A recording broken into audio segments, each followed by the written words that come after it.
Salut, c'est Mathis Sali, entraîneur au sein de Villeurbanne Natation. Bienvenue dans Immersion, le rendez-vous des passionnés de natation. Ici, on parle de tout ce qui touche à l'eau. Que vous soyez un nageur débutant, un passionné de compétition ou simplement curieux de découvrir ce sport, vous êtes au bon endroit.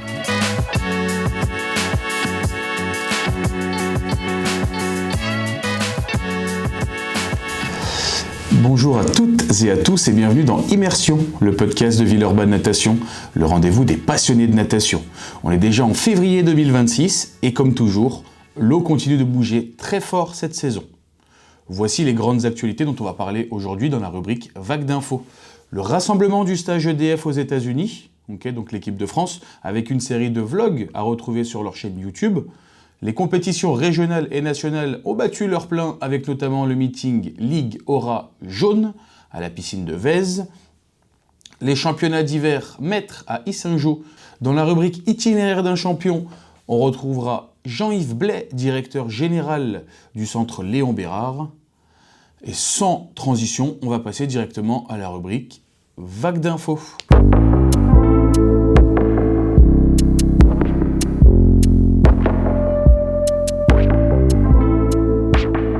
L'équipe de France de natation a effectué un stage d'entraînement de 2 semaines aux États-Unis dans le but de préparer de façon intensive les grands objectifs internationaux et européens. On a les championnats d'Europe au mois d'août 2026 qui se dérouleront à Paris, mais aussi c'est aussi dans l'objectif de préparer la venue de l'équipe de France de natation lors des Jeux Olympiques de Los Angeles en 2028.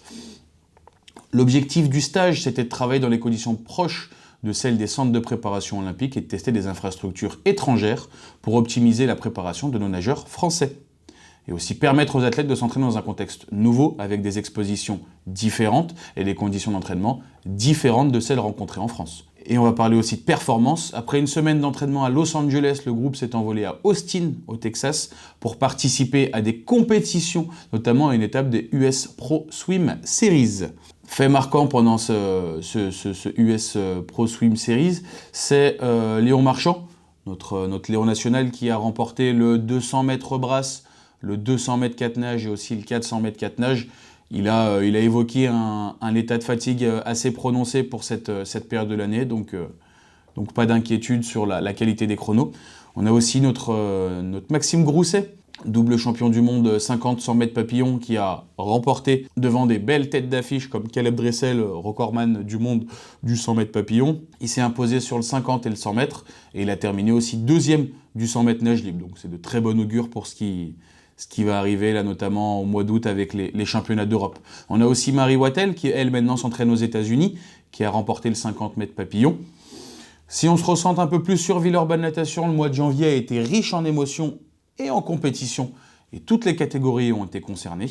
On commence par les Avenirs Benjamin, qui était le 17 janvier à la Coupe du Sud, avec un groupe de 24 nageurs et nageuses pour démarrer l'année du bon pied, avec un bilan plutôt positif dans l'ensemble, donc félicitations à eux.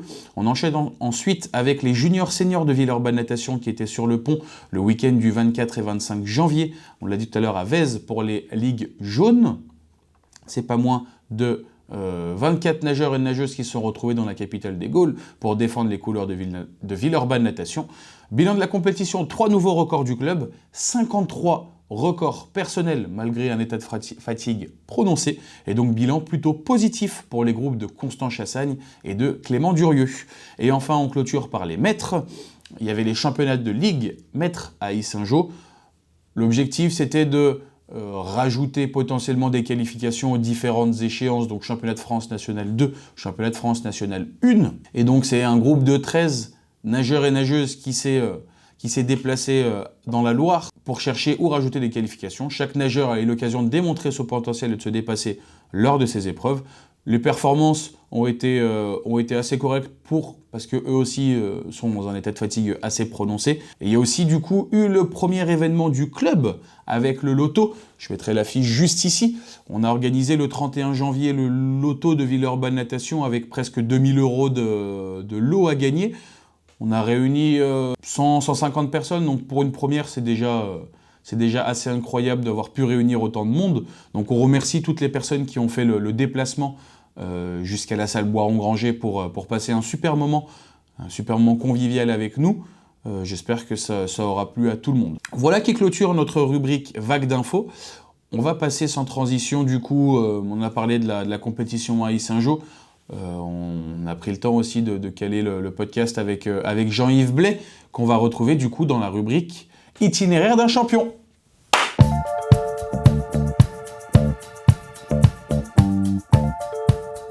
Dans la rubrique Itinéraire d'un champion, on reçoit aujourd'hui une sommité dans son domaine, le professeur Jean-Yves Blais.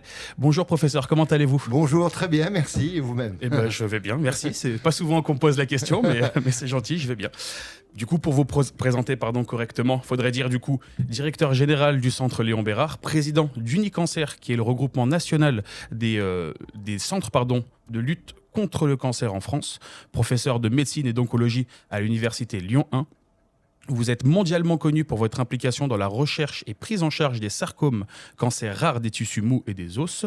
Vous êtes lauréat de plusieurs prix scientifiques prestigieux pour vos travaux, dont le prix Duquesne, si je ne dis pas de bêtises. Absolument. Et vous êtes tout récent chevalier de la Légion d'honneur. Oui.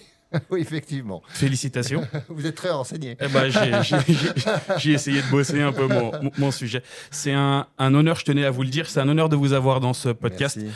Je parle aussi en nom de Villeurbanne Natation. On vous remercie tous d'avoir pris de votre temps qui est très précieux pour nous accorder ce moment d'échange.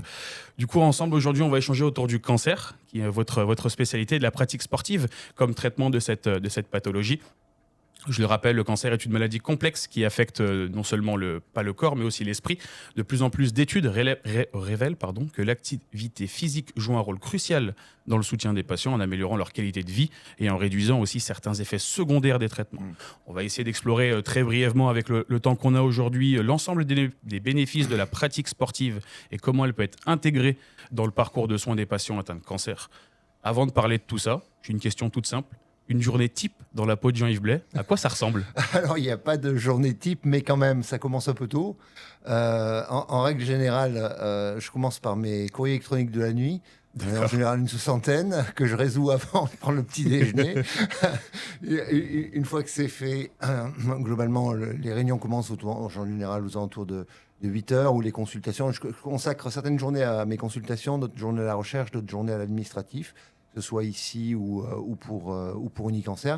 Et puis assez souvent, je suis en déplacement, que ce soit sur Paris ou à l'étranger, pour donner des conférences par exemple, ou pour des réunions de travail. Donc c'est très disparate et très variable selon les jours. On s'ennuie pas, on n'a pas trop de répétitions. Ça finit en général assez tard. En fait, ça finit le plus souvent juste avant que je commence mon entraînement de natation. D'accord. Auquel j'essaie de consacrer 2 à 3 soirs par semaine. Et voilà, ça finit en général vers 19h, 20h. D'accord, donc ça fait des belles amplitudes horaires. Oui, c'est ça. Vous parlez de mails nocturnes, c'est parce que vous travaillez un peu avec le monde entier, si je ne dis pas de bêtises ? Oui, c'est exactement ça. C'est-à-dire qu'on a les connexions, la recherche en cancérologie, les groupes coopératifs sont français, mais aussi européens et surtout mondiaux. Donc la nuit, on reçoit les mails des États-Unis, en gros. Et puis le matin, on se réveille, on reçoit aussi les mails du Japon, de la journée qui vient de s'écouler au Japon. D'accord. Ouais, donc ça s'arrête jamais. Ça s'arrête jamais. Vous en avez parlé un petit peu dans votre introduction. En tant que médecin directeur d'un des plus grands centres de cancérologie, quel rôle personnel le sport et votre pratique sportive jouent-ils un équilibre ? La pratique sportive à titre personnel, elle est vraiment indispensable. On le voit bien d'ailleurs quand on le sait. Et ça s'aggrave avec l'âge, je dois dire. C'est que plus on est régulièrement actif sur le plan sportif, mieux on se sent. Donc, c'est-à-dire qu'on est mieux également pour sa pratique quotidienne, et ne pas faire de sport, ça fatigue en fait. En fait, un des points vraiment intéressants, c'est ce qu'on dit toujours aux patients, c'est que l'exercice physique régulier est un des éléments pour maintenir son équilibre à la fois psychique, physique et émotionnel qui est extrêmement utile. Donc on l'intègre à la prise en charge des patients, comme on va le dire dans quelques instants, mais au-delà de ça, c'est vraiment quelque chose qu'on doit recommander au quotidien pour tout le monde. Je le dis assez souvent, la demi-heure de marche par jour, ça devrait être tout le monde, ou l'équivalent évidemment. Alors tout le monde ne peut pas faire du sport et un entraînement pour plein de raisons, et qu'on va commencer par physique ou de temps. Mais lorsque c'est possible, c'est important de faire quelque chose de très régulier. Donc on a parlé de la natation. À peu près combien de séances vous arrivez à caler dans cet emploi du temps très chargé dans votre semaine ? J'essaie de faire 2 à 3. D'accord. 2 à 3, ce qui fait 7 à 9 km à peu près chaque semaine. Alors évidemment, les semaines où il y a les vacances, j'en fais un peu moins, mais ça c'est à peu près tout le monde. Et puis on a les 2 mois d'été où on est un peu plus light pour des raisons évidentes. Mais sinon j'essaie de faire ça et je m'y tiens parce que, même si c'est parfois difficile, parce que de temps en temps je suis obligé d'écourter ou d'arriver en retard, je m'y tiens parce que ça fait vraiment une différence. Je dis souvent à mes enfants, à ma famille, avant d'y aller, je suis crevé, je me dis, je m'effondrerais mieux sur le canapé. Et en fait, une fois que je suis revenu de la séance, je suis en pleine forme. C'est fou. Vous parlez des déplacements. Est-ce que vous arrivez aussi pendant ces déplacements à trouver peut-être des piscines à droite à gauche pour aller nager? Ou alors le déplacement, c'est professionnel et ça reste que le travail? Oui, sur l'Europe, c'est professionnel, ça reste que le travail. En fait, j'essaie de faire les allers-retours sur la journée. Lorsque c'est à l'étranger, par contre, si j'ai le choix, je choisis un hôtel avec une piscine pas loin, une piscine dans l'hôtel, pour pouvoir en profiter pour entraîner. Surtout qu'il y a le décalage horaire, donc ça aide à trouver du moment. Forcément. On l'a dit et on le dit maintenant. Hier, donc on tourne ce podcast le jeudi 5 février. Hier, le mercredi 4 février, c'était la journée mondiale contre le cancer. Et l'OMS a sorti une étude en disant que 40 à 50% des cancers seraient évitables. L'une des recommandations aussi de l'OMS, donc l'Organisation mondiale de la santé, est de promouvoir des modes de vie sains et de réduire l'exposition aux facteurs à risque. Cela inclut aussi, on peut le dire, une alimentation équilibrée, une activité physique régulière et dans le cas de certains cancers aussi, l'évitement du tabagisme. Pendant longtemps, on a conseillé le repos aux patients atteints de cancer. À votre avis, quand et pourquoi cette vision a-t-elle changé ? Je pense qu'effectivement, les chiffres qu'ont donné l'OMS dans la publication, je crois qu'il date du 3, il y a 2 jours, sont assez parlants. On a, dans l'étude qui a été faite, ils n'ont pas fait tous les pays, mais dans la majorité des pays du globe, ils ont retrouvé une incidence d'environ 20 millions de cas de cancer annuels, avec un chiffre qui est proposé de 7 millions de cancers évitables. Évitable, ça veut dire que c'est quelque chose sur lequel notre changement de comportement va pouvoir avoir un impact. Et si on était tous parfaits, on éviterait 7 millions. Évidemment, on n'est pas parfait. Quels sont les facteurs de risque principaux ? Ils sont en fait... Le premier, c'est le tabac, quand même, il faut le dire. Et malheureusement, alors que tout le monde sait que le tabac cause le cancer, dans notre pays, ça diminue sur certaines populations, mais ça augmente sur d'autres, en particulier sur les jeunes. Et dans beaucoup de pays, ça continue à augmenter. Éviter le tabac, c'est 20% de cancer en moins, tout de suite. Sachant que c'est quelque chose qui, même si on arrête tous aujourd'hui, moi je ne fume pas, mais si on arrêtait tous aujourd'hui, il faudrait 10 ans pour le voir, parce que le délai pour voir disparaître le risque est un petit peu long, de manière schématique. Ensuite, il y a l'alcool, c'est un peu moins.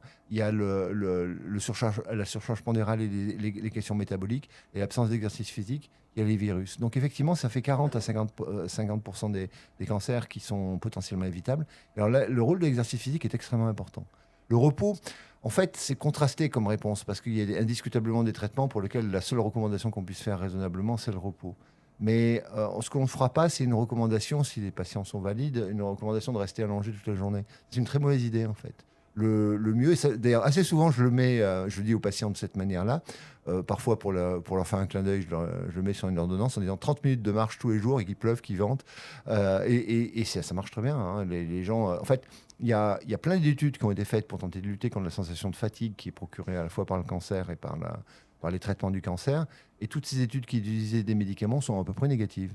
D'accord. Par contre, toutes les études qui ont été faites qui utilisaient l'activité physique, sous ce format-là, je vais donner des exemples de 30 minutes par jour, mais toutes les études sont positives avec une réduction, pas chez tout le monde, il faut le dire, mais je suis près de 70% des patients, des sensations de fatigue et d'inconfort physique. Donc pour cette raison-là, on a en fait construit une salle de sport en fait, sur le centre. Alors, on n'a pas de piscine, mais on a une salle de sport, ce qui permet aux patients pendant le traitement et aux patients après le traitement de pouvoir avoir un exercice physique. On a des profs de sport et qui nous aident à ça, avec évidemment une activité adaptée à la situation du patient, de la patiente.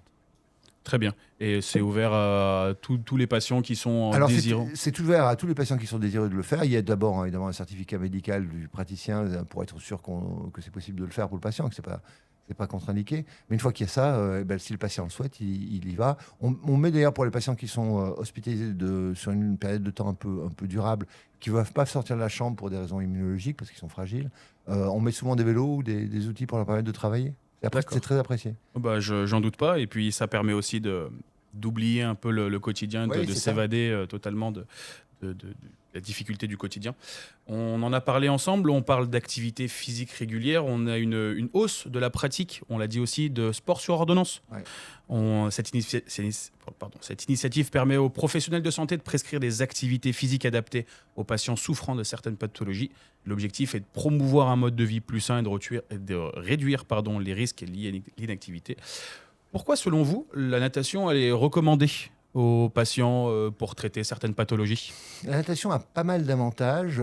C'est un sport où la pesanteur compte moins. Or, assez souvent, pour les patients qui sont traités pour un cancer, d'abord on parle de patients dans la deuxième partie de la vie, évidemment, puisque le cancer survient et principalement, le médiane d'âge est aux alentours de 60 ans, 60-65 ans.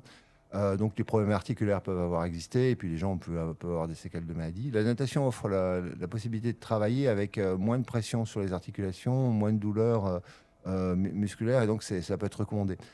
Il faut savoir nager, alors les gens peuvent apprendre, mais c'est quand même pas à 65 ans alors qu'on est traité pour un cancer que c'est plus facile d'apprendre, évidemment. Ça va de soi. Puis il y a un certain nombre de contraintes liées notamment à des dispositifs implantables pour passer les traitements par voie intraveineuse qui peuvent être des contraintes pour la réalisation de la pratique sportive. Mais autrement, c'est assez faisable, assez souvent, sous réserve de l'ouverture des piscines et puis des stages adaptés. Et donc, je recommande souvent marche, vélo, éventuellement d'appartement d'ailleurs pour pas sortir si c'est pas possible, et piscine comme les trois possibilités, et en laissant la possibilité aux gens d'un petit peu choisir en fonction de leur goût et leur capacité à y aller. Très bien. Est-ce que c'est bien fait? Est-ce que vous avez eu vent d'études scientifiques en prouvant que oui, la natation, c'est un sport qui fait du bien, c'est un sport qui est recommandé dans le traitement de certaines pathologies? Est-ce qu'il y a des études? Oui, alors il y a des études qui sont... C'est rare qu'il y ait des études consacrées strictement à la natation, en fait. Ceci étant dit, les médecins du sport le savent bien et c'est plutôt des études de ce type-là, moins consacrées au cancer. Dans les études auxquelles je faisais référence il y a quelques instants sur l'utilité de la pratique sportive, de mémoire, il y avait plusieurs études qui laissaient la porte ouverte sur les différentes typologies d'activité physique en les mesurant en termes de consommation métabolique, etc. Et en concluant, dont la natation et la marche, occasionnellement la course et le vélo. Mais tout le monde va être d'accord pour dire que la natation, pour les raisons articulaires, de douleur et de moindre pesanteur, et également pour la faisabilité, est un sport certainement à privilégier. Très bien. On a peut-être dépassé un peu le mois de janvier et les bonnes résolutions, mais si vous êtes en capacité d'agrémenter un peu votre quotidien avec de l'activité physique, on en a parlé, c'est une trentaine de minutes de marche, oui. Peut-être aller faire un tour de vélo, c'est d'autant plus recommandé, notamment dans la prévention contre le cancer. C'est ça. Oui, tout à fait. C'est vraiment très étonnant, hein, parce qu'on disait que l'activité physique permettait de prévenir, était un des facteurs permettant de prévenir les cancers. C'est une des recommandations de l'OMS. Et ça permet tout, en fait. Ça permet la prévention, ça permet de se sentir mieux pendant le traitement, ça permet de se sentir mieux après le traitement. Donc absolument à toutes les étapes. Donc on va dire de manière assez simple, l'activité physique c'est recommandé à tout le monde. Oui. Une activité physique totalement. régulière et pas occasionnelle. D'ailleurs c'est quelque chose qu'on dit aussi aux patients, c'est l'activité physique, c'est pas une journée par semaine où on fait 3 km à fond. Et non, c'est quelque chose qui doit vraiment être plus régulier si c'est possible. Et c'est ça qu'on essaie d'encourager. Toutes les études vont dans ce sens d'ailleurs. C'est le quotidien qui compte. D'accord, c'est vraiment la pratique sur la longue durée, très longue durée. Longue durée et du quotidien. D'accord. On vient de parler du coup de sport sur ordonnance. Est-ce qu'à votre connaissance, dans la commune, dans la région lyonnaise, est-ce qu'il y a des initiatives liant un peu sport, hôpital, patient? Oui, il y a des sur place ici avec la salle de sport, on propose du sport sur ordonnance, c'est-à-dire ce qui est fait. Je connais d'autres initiatives qui sont faites dans des hôpitaux autour, hein, des hôpitaux privés et publics. À ma connaissance, d'ailleurs, c'est pas limité au cancer, puisqu'il y a d'autres pathologies pour lesquelles c'est utile. D'une manière générale, c'est utile pour toutes les pathologies un peu chroniques et susceptibles d'entraîner du fait de la chronicité et puis de la lourdeur des traitements, des effets secondaires. Très bien. Merci à vous, Jean-Yves Blais, de nous avoir accordé ce temps. Est-ce que vous avez un dernier mot, un dernier conseil à faire passer aux personnes qui nous écoutent ou qui nous regardent? J'ai fait de la natation quand j'étais môme, et puis j'ai arrêté parce que j'avais pas plus le temps. Enfin, à l'époque, ça me ferait sourire quand je regarde mon activité aujourd'hui. J'ai repris assez tard, en fait. Et en fait, c'est possible de reprendre assez tard, et c'est même très plaisant. Donc, je recommande à tout le monde, c'est jamais trop tard de reprendre. Super. Eh ben, merci beaucoup. Merci de nous avoir accordé du temps. C'est comme j'ai dit tout à l'heure, c'était un honneur de vous avoir aujourd'hui. Et ben, nous, on se retrouve du coup pour la rubrique des actualités à venir. Dans les actualités à venir, on va retrouver, pour ce mois de février, on va retrouver les interclubs maîtres qui vont se dérouler au Puy-en-Velay. Donc, c'est la seule compétition par équipe organisée par la Fédération française de natation. Et donc, on a réussi à engager 3 équipes, donc 30 nageurs et nageuses qui se déplaceront au Puy-en-Velay le dimanche 22 février. On a aussi les stages juniors-seniors qui sont en ce moment à l'extérieur. Ils sont à Canet-en-Roussillon. Ils sont allés profiter du beau temps dans le sud pour avoir des vraies conditions, de vrais nageurs de haut niveau, donc c'est-à-dire s'entraîner 2 fois par jour, quasiment quotidiennement, d'avoir des séances de muscu adaptées, et vraiment pendant une dizaine de jours, se concentrer totalement sur la pratique sportive et la pratique de la natation surtout. Donc ça permet aussi de monter un peu les volumes d'entraînement. On aura aussi des compétitions maîtres. On l'a dit tout à l'heure, on a parlé des interclubs, mais on a aussi les championnats de France qui arrivent début du mois de mars. Donc pas mal de bonnes choses qui vont arriver à Villeurbanne Natation, pas mal de grosses échéances, notamment pour les maîtres. Donc c'est de bon augure. J'espère que ce numéro d'immersion, ce numéro 12 d'immersion, ce 12e numéro d'immersion vous a plu. On se retrouve nous du coup le 3 mars pour le prochain numéro. D'ici là, portez-vous bien et nous on se dit à la prochaine. Bye.